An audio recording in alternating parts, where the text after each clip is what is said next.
Hello, hello, and welcome. We are going to work on um, starting Unit 3, Drama. If you don't know how I got here, when you log into the OLS on the left-hand side, you have your schedule, and then classes. You need to click on classes. And then from classes, it's going to show you all of your classes. You're going to click on the purple square that says ELA, and that will bring you to this page. Right here at the top, you have a purple bar. You're going to click on Content.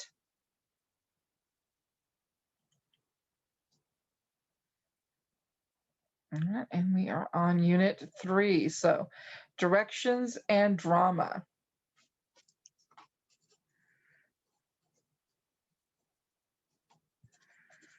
And I'm just writing down that list there, so I'm going to click on it.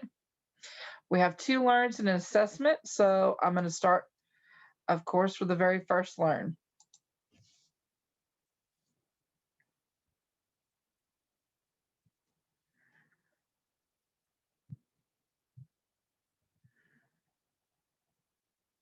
All right, Directions and Drama Introduction. Directions and Drama. Enter Shakespeare's theater and delight in the mischievous comedy of the Twelfth Night. You'll discover that the success of a play depends not only on great writing and engaging acting, but also on a clear and understandable stage directions. If you think about it, success in life often depends on the ability to follow and give clear directions. Go ahead and watch this video. So pause this video to watch that video and come back when you're done. All right, now that you have watched that video, we're going to go to slide 2. And this is where we're going to find our student guide. So we're going to first open up our student guide. And it has our lesson objectives. It has our materials, our directions for drama 1, big ideas, graphic organizers, vocabulary list, tasty beef stew recipe, and our rubric. So I would go ahead and just open all of those things up.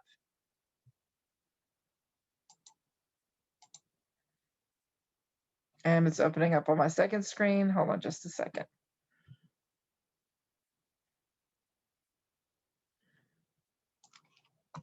Okay, once it's open, you're going to click Enable Editing so that you can type on it. So it looks like you have a checklist here. You have a graphic organizer using context clues, following a recipe, and you have discussions, directions and drama lessons check, how to, what's my topic. You need directions in parentheses. You need a graphic organizer, find a topic, a graphic organizer equipment, steps and notes. What's my topic lesson check, be specific, visualize how it's done, assignment how to essay, reading drama, dramatic effects, the right word, disguise, read the 12th Night, Act 1, and complete the graphic organizer, what about love? Love triangles, read the 12th Night, Act 2, and complete the graphic organizer. Discovering Shakespeare, read the 12th Night, Act 3, and complete the graphic organizer. Sir Andrews versus Viola, and then wordplay. And then you have All the World's a Stage. Listen to the excerpt from the 12th Night, Act 1. Folly, read the 12th Night, Act 4, and complete the graphic organizer. And then Happy Endings. Read the 12th Night, Act 5, and complete the graphic organizer. What will you, you'll do the lesson check, and then you'll do the assessment, thoughts, and themes. Directions, drama vocabulary, directions and drama module review, directions and drama module exam practice, and then you have exam A and exam B. Okay, I'm going to move this over to the side here. And then big ideas, let's go ahead and download that. And open it again. Okay, again, it's opening on the next screen. I'm going to pull it over here, make it a little bit wider so we can see it. Click this Enable Editing so that we can type right on it. Student objectives, language art, 6 big ideas and learning objectives. So big ideas. In this module, you'll learn to write a how-to essay and read a play. You're going to learn to identify the steps in a process or procedure, determine the purpose in the sequence of information in an informational text, define organizational structures in informational text, identify words or phrases that are commonly found in specific types of informational text, analyze whether a given set of instructions provides the information necessary to achieve the stated purpose, give logical sequential oral instructions for a multi-step task or procedure, follow multi-step oral directions to complete a task or procedure. How to. You're going to identify evidence from informational text that develops the author's purpose, identify examples of explicit meanings in informational text, use vocabulary in writing that is appropriate for the topic, audience, and purpose. Then you're going to choose a topic you are knowledgeable about and for your how-to essay. Write a how-to essay using second-person point of view. Utilize organizational chart and brainstorming techniques to determine possible topics. Identify experience from informational text that develops the author's point of view. Identify the use of parentheses, brackets, and ellipses in indicating omissions and interruptions of incomplete statements. Demonstrate the use of parentheses, brackets, and ellipses to indicate omissions and interruptions or incomplete statements. Be specific. Write a how-to essay using second-person point of view. Include all materials and steps needed for the task and describe each step clearly. Use language appropriate for the audience. Use a tone that is appropriate to the topic. Use transitional words or phrases that are related to organizational patterns. Identify non-restrictive and parenthetical elements. Demonstrate correct punctuation of non-restrictive and parenthetical elements, such as commas, parentheses, and dashes. Actively participate in the group discussion as a leader, a supporting member, and/or as an oppositional member. Visuals, whether it's pictures, drawings, diagrams, will make your instructions clearer for your reader. Use language and tone appropriate to the audience. Illustrate the how-to essay with a visual or visuals. Use complete sentences and correct capitalization, punctuation, and spelling. Use chronological order and transitions that indicate sequence. Use spelling and grammar check functions when using a word processor. Describe a topic or issue using supporting evidence from graphic and text sources. Learn how to read a play and understand Shakespearean language. Use apostrophes correctly to show possession in singular and plural nouns. Use apostrophes correctly when forming plurals of letters and numerals. Distinguish between contractions and possessives, personal pronouns. Identify examples of the structure terms and dramatic elements from a script, scene, and acts, character, setting, plot, and dialogue. Analyze relationships between and among words. Listen to a play as well as read it helps it come alive. Demonstrate knowledge of authors' characters and events of historical or culturally significant works of literature. Identify defining characteristics of drama. Identify theme. Describe characters based on speech, actions, or interactions with others. Identify characters' traits and motivations. Compare and contrast text with visual and oral presentation. Demonstrate comprehension of text. Respond with details to questions as part of the discussion. Okay, I'm not going to read all of this right now because it's a whole lot to it. When we get to that assignment, I will read it out to you more, but let's move on. We have another graphic organizer to download. This is probably our reading graphic organizer as we read the 12th night. Again, we're going to click Enable Editing. You have, let me make this big so we can see it really nicely. Word in a sentence, underline a word. So you're going to write the sentence and underline the word in question. You're going to write the word here, the original meaning of the word. What part of speech is it? A noun, a verb, an adverb, an adjective? Write the definition. Then the next word, you're going to do this, do at least 2 of those words. All right, let me move this over here. Vocabulary list. These are some important vocabulary words that you'll need to know for this unit. again, we're going to move it over here. I'm going to click Enable Editing. As you find the definition, I would just write the definition out beside each one. So you're going to need to know what a strain is, season, plague, clamorous, device, remedy, uncivil, slander, exception, commended, drama, subplot, epistle, sovereign, beseech, fortune, contemplative, perchance, knavery, and recompensance. Yes, this is knavery. The K is silent. One of those weird words. All right, we're just going to move that off to the side for now. Come back to it when we need it. Tasty beef stew recipe. This is a example of a how-to essay. And we're going to open it.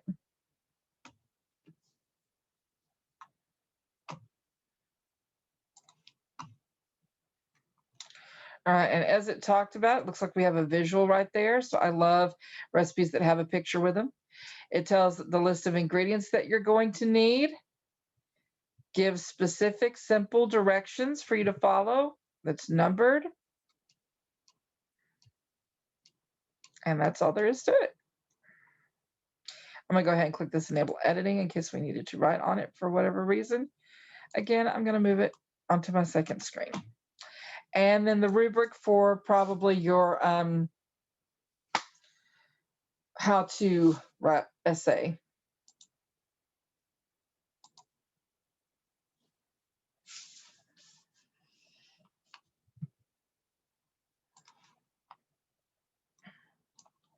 Enable Editing.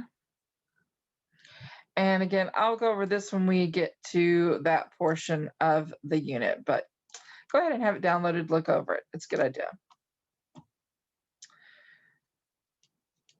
All right, now we're going to go back to our thing here because we've went over this, didn't list discussion. Okay. Yep, we're ready to go back here.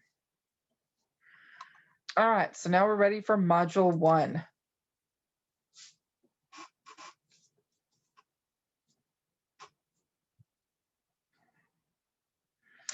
Big ideas in learning objective docs. So we've already looked at that, but you can download it here if you would like.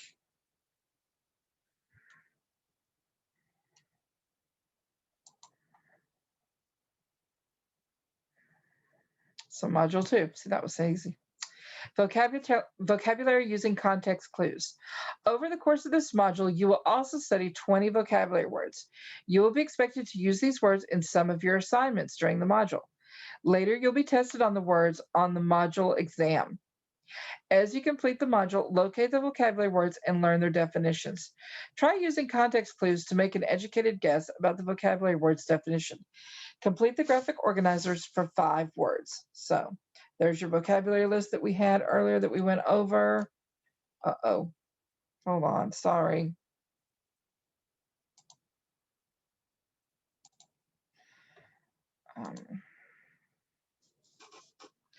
So you'll need this context clue one, this one, and you'll need the vocabulary. So this one, those are the 2. If you didn't already download them from the student guide, you can download them here. As you complete the module, locate the vocabulary words and learn their definitions. Try using context clues to make an educated guess about the vocabulary word's definition. Complete the graphic organizer for 5 words. You don't need to memorize every word in the dictionary to expand your vocabulary. Think of words like puzzle pieces and sentences like a puzzle. If you can fit some pieces together, you will be able to determine which piece is missing and where that piece goes. Likewise, if you can determine the meaning of most of the words in a sentence, you can unlock the meaning of unknown or unfamiliar words. Slide 2. Vocabulary try. As you read the following sentence, use context clues to help you define the word clamorous. Because a group of clamorous college students played loud music all night, no one in the neighborhood could sleep. and the police were eventually called. Well, students, of course, this word tells us that clamorous is an adjective being used to describe something about students. So we know it's part of speech is an adjective. So again, you would copy and paste this whole sentence here. Copy. And then again, I like to use this middle one so it doesn't. Okay, we've got clamorous is already in bold. I'm not going to underline it. I mean, you could do this and where's the little click underline to underline it. And then you're going to type the word clamorous. All right, we know that it is an adjective now. I'm just going to put the abbreviation. It's describing something.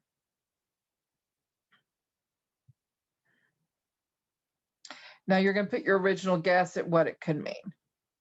Okay, so put your original guess there. Also, let's look at all these to help us guess. So we know it's an adjective describing the students, loud music. This gives a further clue as to what these students might be doing. Students who play loud music all night are rude, noisy, and generally disrespectful.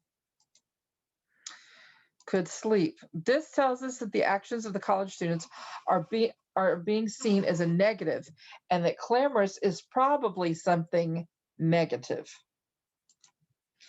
Police. For the police to have been called, the students and their music must have been incredibly loud. So what would you guess that clamorous would mean? Well, I'm going to guess very loud and disruptive or rude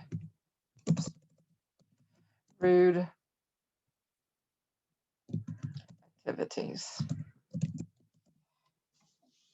Something like that.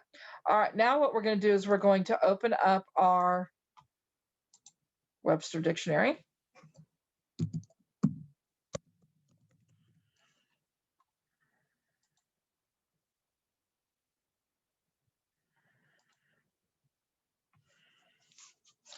And we're going to type in our word up here where it says dictionary. So we're going to type in the word clamorous. And we're going to hit enter to search it. And there we have it. It is an adjective and it is marked by confusion, din or outcry, noisily insistent. Okay, so which one would probably be the best definition here? Is it marked by confusion or outcry, or is it noisily insistent? I'm going to go with the noisily insistent one because the college students were they just kept playing their loud music. So that's what I'm going to go with. Sorry. All right. So that was the actual definition. And you do the same with word two and so on and so forth with each of your vocabulary words that it shows. But we're going to go back to that one right there. Based on these clues, what do you think the meaning of clamorous means? And we went over that. Let's see what they said. Clamorous is an adjective. Someone who is clamorous is someone who is making obnoxiously loud and confusing noises. Okay. If you want to put that definition in for the definition, that's fine too. All right, and then we're going to go to the next module. Directions and drama. The graphic organizer. Complete the graphic organizer for each word will help you recognize the word in your reading and correctly use the word in your writing. Reference the blank graphic organizer as you review the different parts for step-by-step instructions for completing the graphic organizer. So just what we did, you're going to do that for each of the following words here. And so the first thing you're going to do is I'm going to show you how to do this with this. I'll show you one more time. So we've got word two. We're going to copy that sentence. click it, right click and click copy. Click on the box where you want this, right click that middle one. Okay, it's already underlined. Avalanche is already underlined. We're going to type the word avalanche here. A-V-A-A, I spelled it right, said it wrong. A-V-A-L-A-N-C-H-E. Okay, now let's look at the thing. The avalanche tore down the mountain and ripped into the wilderness. Well, avalanche, the avalanche. So with the V in front, that tells me that this has to be a noun. So that's the part of speech that it is. So right here in the middle, I'm going to put noun. All right, so looking at the context of this, the avalanche tore down the mountain and ripped into the wilderness. Well, using my prior knowledge, and we're going to say that an avalanche, or at least I'm going to say, an avalanche is a destructive natural disaster.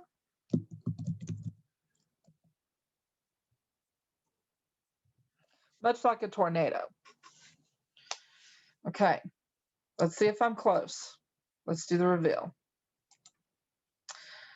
Write the sentence where the word appears. Underline the vocabulary word. Use clues within the text to unlock the meaning of the word. Okay. Well, that's all it's going to tell me. It's not going to tell me the real word. So what we're going to do is we're going to go back to our definition here. Oh my God, it's so cute. No, I don't want to subscribe right now. I want to close off of this. This cute cat there. Okay, so we're going to put avalanche.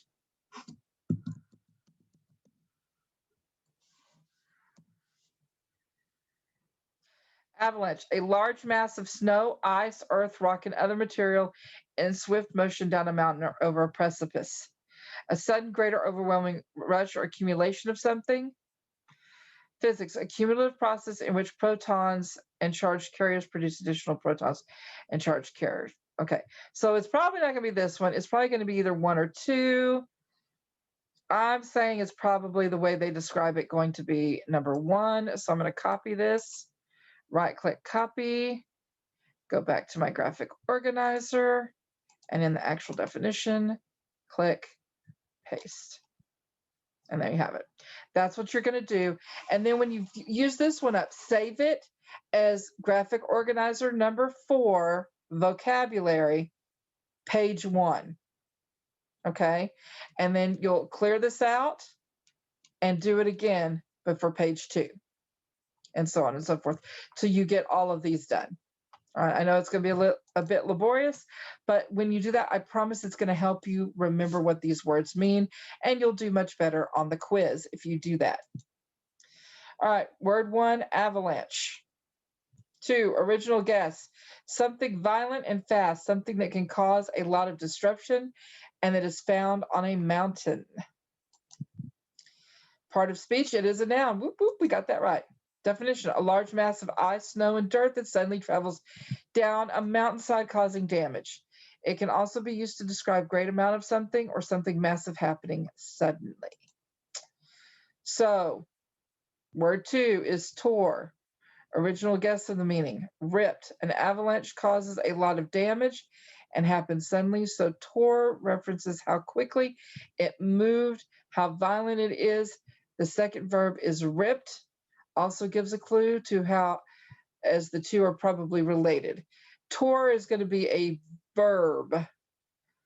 It's an action.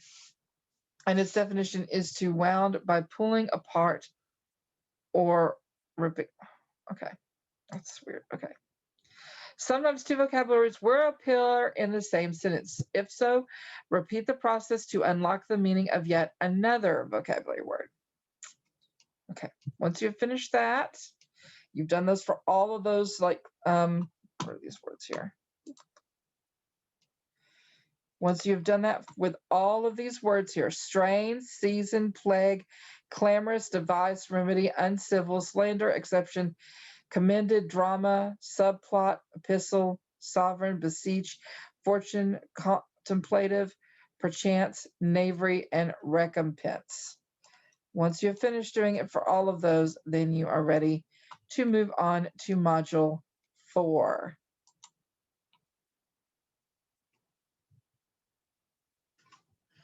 Pause the video and come back once you've got that done. Directions and drama. Have you ever read directions for assembling a toy, operating equipment, or playing a game? If so, you know how important it is that directions be clear and easy to follow. Directions form the major part of a kind of writing called the how-to essay. You will learn how to give directions in a way that others can easily understand. You will find out about the elements that make an essay about creating or doing something appealing and useful to others.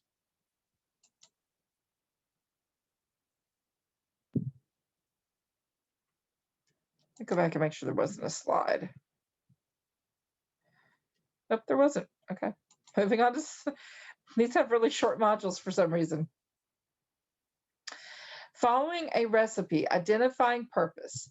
Even though recipes are a special type of informational text, they are just like any other type of writing in that they have a distinct purpose or goal. The goal is to provide enough clear information so that the reader can prepare a delicious, flavorful meal. Every part of a recipe has a purpose, even images. What is the purpose of including a photograph of the finished dish in a recipe? Recipes often include photos, sometimes many photos, so that the reader doesn't have to visualize or imagine what the final product looks like. Photographs help us evaluate whether we are following directions correctly and help us avoid mistakes. And too, with this, it makes me decide, do I want to cook that dish or not? Does it look appetizing? Slide 2. Following a recipe organizational structure. Recipes are often divided into 3 distinct sections. Download tasty beef stew recipe, for example. So this is where we've already downloaded it. But if you haven't already, go ahead and get that open and have it over here to the side so that you're ready to utilize it. All right. The first is the photograph, which typically shows the finished dish. You might think of the photograph as an end goal, the product we are looking to create. So just like if you're trying to create something on Pinterest, you want it to look like it does on Pinterest, or you want your dish to look something similar to this. Next is the ingredients list. This tells us the exact amount of each ingredient we need to create the dish. Notice that the list doesn't say a bag of flour. It specifies that we need a half cup of flour. That's because flour comes in many different sized bags. Recipes need to use standard amounts, teaspoons, tablespoons, cups, etc., to make sure that the recipe comes out perfectly each time. So you see we have the picture, and then it's just we're talking about the list of ingredients. Specific measurements are specifically important for seasoning the dish correctly. Without measurements, the stew might taste incredibly salty or incredibly bland. And seasoning is like salt, pepper, herbs, a dash of each, like cumin and oregano. Those would be herbs. The ingredient list also tells us what form the ingredient should be in. Should we dump whole carrots into the pot? No. The ingredient list specifies that we need 3 sliced carrots. Finally, the recipe includes a section with step-by-step directions. In this section, we take the ingredients we've gathered and actually prepare them. These directions tell us the order in which we should cook each of the ingredients and for how long. So like, again, the picture helps us here too, because it shows us how we're going to cut the carrots. We're not going to just slice them in little circles. We're going to have long, but we are going to chop them up into measurable sizes. When you're cooking a stew, you normally want your vegetables, like your carrots and your potatoes, your root vegetables, to be about the same size so that they cook for about the same time. Like, so once your potatoes are done, your carrots are also going to be done. And any smaller vegetables would definitely be done and ready to eat. Finally, the recipe includes a section with step-by-step directions. In this section, we take the ingredients we've gathered and actually prepare them. These directions tell us the order in which we should cook each of the ingredients and for how long. So you see here, step 1, heat oil over medium heat in a large, heavy bottom pot, which this looks to be enameled cast iron. That fits the bill.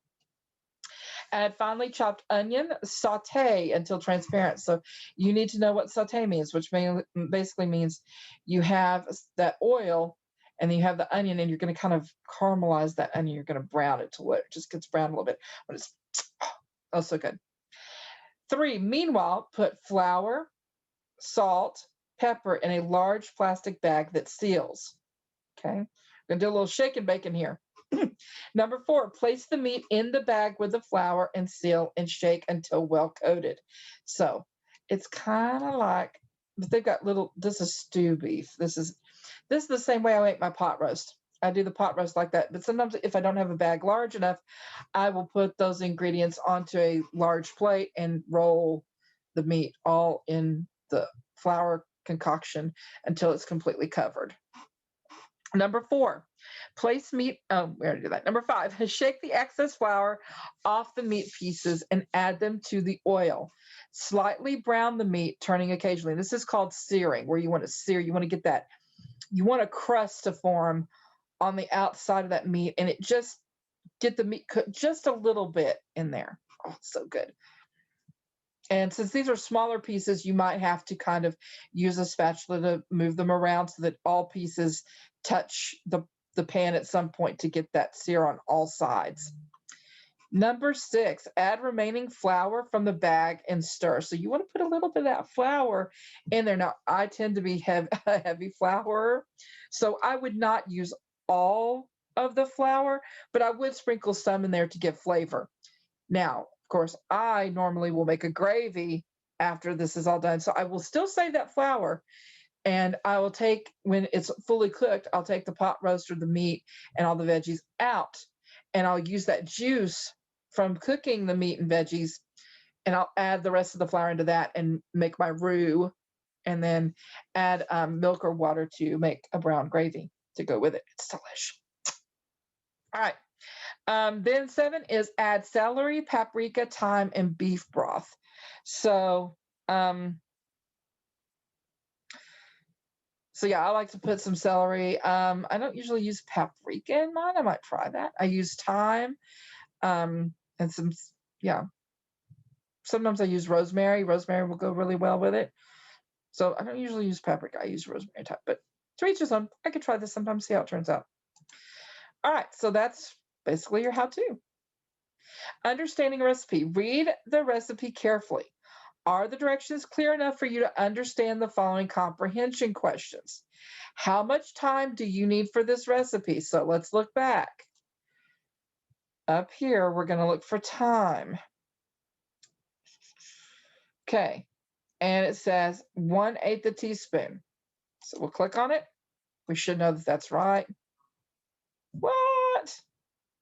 Oh, I didn't read carefully enough, because it's 1/8 of a cup of dried thyme or 1 teaspoon of fresh thyme. See, you gotta read carefully. So it's actually, let's try this again. And they switched the order of it. That's what confused me. I was looking for 1/8. 1 teaspoon of fresh thyme or 1/8 of dried thyme. Now I got it right. So be sure that you make your review document by opening up Word, and it's probably going to open up on that second screen. Nope, it's opening here. Blank document. Okay, we are going to do ELA 3.01, and this is drama and, directions and drama, sorry. Directions and drama. Number 1. All right. And then I'm going to paste. Oh, that was from the last time. Oops. So we just background that. Okay. Let me move this over here and minimize that. And we're going to copy this now. Copy. Come back over here. Right click. Paste. And we're not ready for number 2. We're ready for our answer, though, which is right click, copy, come back over here and paste.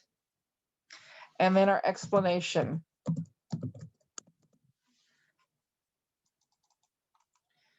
copy, and that middle one paste. All right, now we're going to backspace and put number 2, and we're ready for the next one. And if you want to, you can leave another space in there. Give yourself some more room. All right.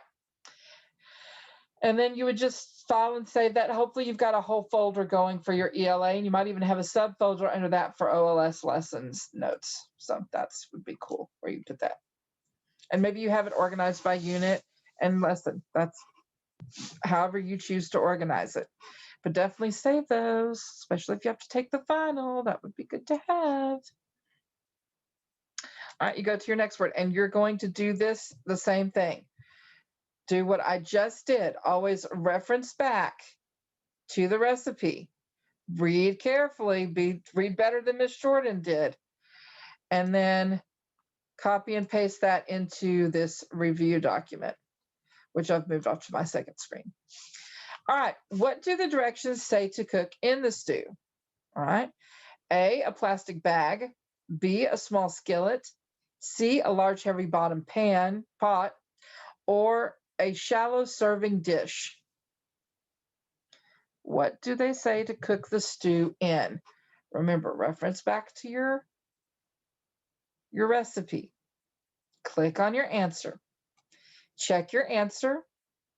Once you know the correct answer, copy and paste the question, correct answer, and explanation into your review document. Please pause the video and come back when you've completed that. All right, let's move on to the next one. What is the flour used for? A, to coat the bottom of the pan. B, to coat the metal and thicken the gravy. C, to help cook the onion. Or D, to tenderize the potatoes. Again, check back at your recipe. What is the flour used for? Once you click on your answer, check your answer. Once you know the correct answer, copy and paste the question, correct answer, and the explanation into your review document. Pause the video and come back when you've done that. All right, next one. For how long should you cook the onions? For 10 minutes, until you think it seems done, until the onions are see-through, until you don't cook the onions, you saute them. Okay. Go back to your review to the recipe to check, see if you can find the answer. Once you think you found the answer, click on the answer, check it. Once you know the correct answer, copy and paste the question, correct answer, and explanation into your review document. Please pause the video and come back when you've completed that. All right, the last one. After all of the ingredients are in the pot, for how long should the stew be cooked? 1.5 hours, 45 minutes, 15 minutes, or 2 hours and 15 minutes? Reference your recipe. Click on your answer. Check your answer. Once you know the correct answer, copy and paste the question, correct answer, and explanation into your review document. We're ready to move. Pause the video until you completed that and come back when you're done. All right, now that you have copied and pasted all 5 of these questions, you're ready to move on to slide 4. Check for understanding. Reflect on your comprehension and understanding of the recipe. Do you feel you could follow the directions successfully? Do you think you could write an effective recipe of your own? 1, not only do I feel confident that I understood the recipe, but I feel I could write a clear, organized, and effective recipe myself. Hopefully that's your answer. You know that effective recipes are organized in 3 sections: photograph, ingredient list, and step-by-step directions. The ingredient list is specific and clear, and the directions are easy to follow. If you're only feeling mostly confident and you could follow the recipe, but you're not sure if you're ready to write your own recipe yet, effective recipes are organized in 3 sections: a photograph, ingredients list, and step-by-step directions. The ingredients list should be specific and clear and use standardized measurements, such as teaspoons, cups, etc. The directions should be very specific and clear, telling you how long to cook each ingredient for, the order in which you should add ingredients to the pot, etc. Don't forget to find out the meanings of any words you're unfamiliar with, such as saute. If you're feeling that you don't understand the recipe and you don't feel confident that you can write a recipe of your own, then effective recipes are organized in 3 sections: a photograph, an ingredients list, a step-by-step directions. The ingredient list should be specific and clear and standardized measurements such as teaspoons, cups, etc. The directions should be very specific and clear, telling you how long to cook each ingredient for, the order in which you should add ingredients to the pot, etc. Don't forget to find out the meanings of any words you're unfamiliar with, such as saute. All right, we are ready for Module 6.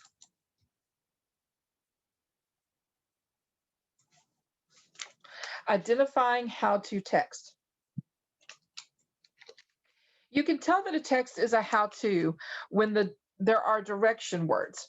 Direction words are a red flag that you, the reader, shouldn't simply read the text, but are expected to follow the text.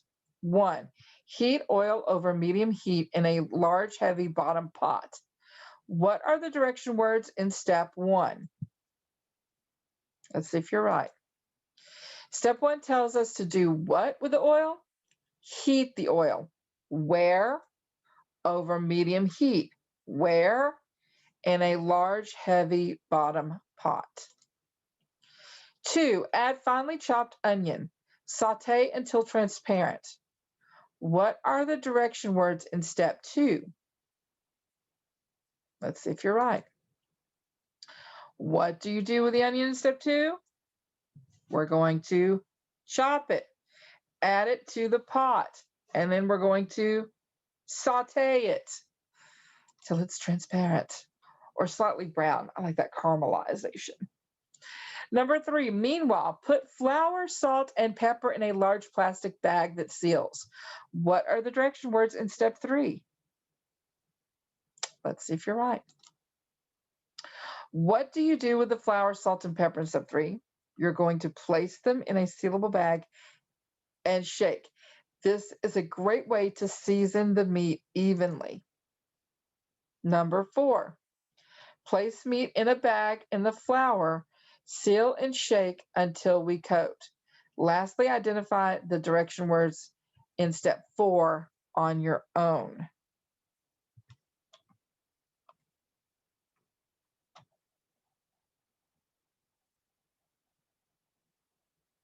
All right, once you've done that, you're ready for slide 2.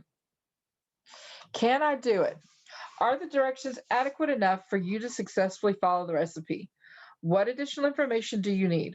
Are any of the steps unclear or confusing? Check for understanding beef stew recipe. So again, if you need to, refer back to your recipe. When cooking the beef stew, how large should the pot be? 2 quarts? 4 quarts? The recipe doesn't tell us. Again, refer back to your recipe. Where does it talk about the pan?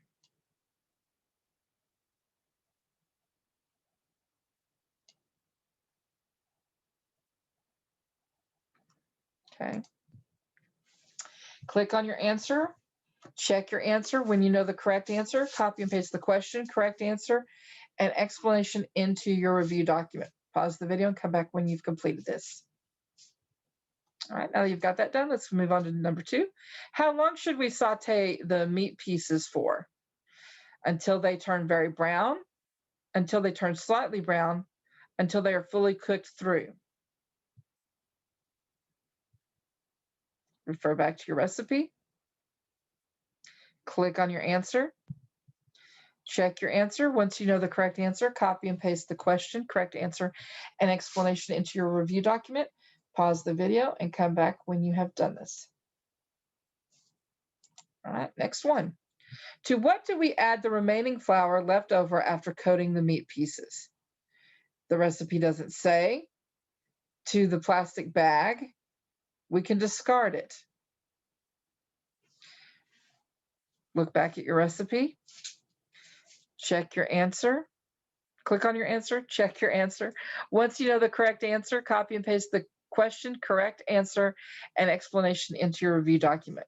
Please pause the video and come back once you've completed that. All right, last one. In step 7, how much beef broth should be added? All the beef broth we have, 1 can, or 3.5 cups. Refer back to your recipe. Click on your answer, check your answer. Once you know the correct answer, copy and paste the question, correct answer, and explanation into your review document. Pause the video and come back when you're done.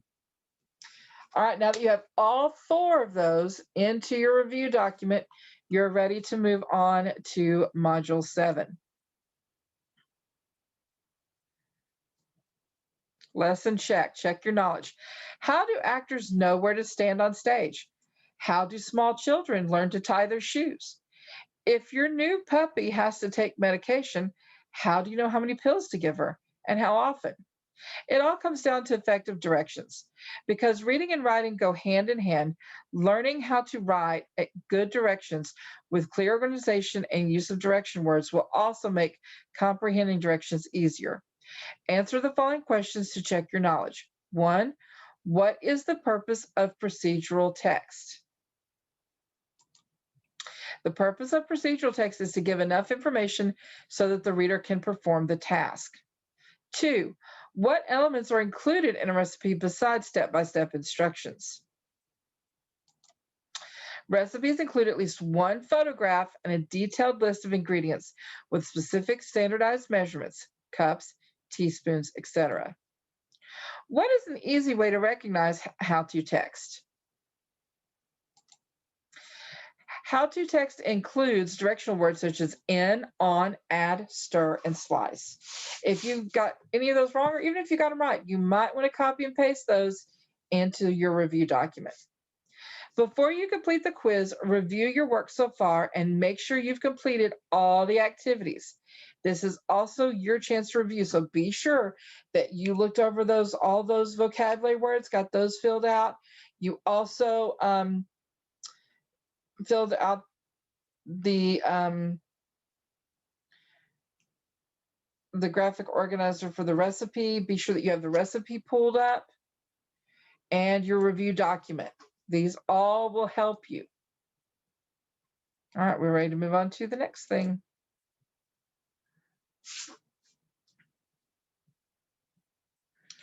Which is the quiz, it looks like. All right. You'll have 3 attempts, not 2. But after your second attempt, please email me. I want to be sure that you meet with me before you take your 3rd and final attempt. All right. There's 5 questions. So, I mean, if you miss more than 1, you're not going to do so hot. So take your time, use your reference materials, and do an excellent job.